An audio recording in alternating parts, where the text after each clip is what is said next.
Welcome.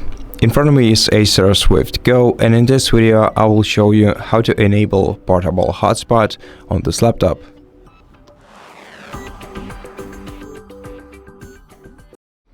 To do it, you have to tap on the three icons in the bottom right corner of your screen on the status bar. Make sure that you are connected to the internet. Then click on this icon to go to the next page. Click on your mobile hotspot icon.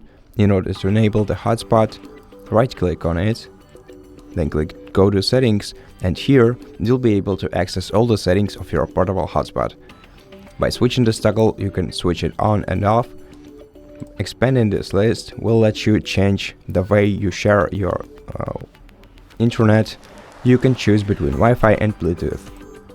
You can also switch the power saving, which turns off your device once all the devices were disconnected for a significant amount of time.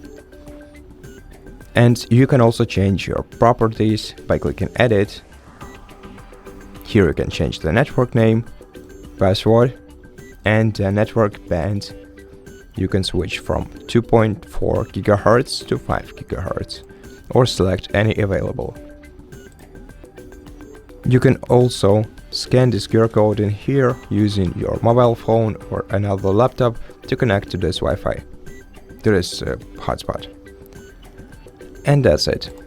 Thank you for watching this video. If you liked it, consider subscribing to our channel, leave us a like and a comment below, and I'll see you in the next one.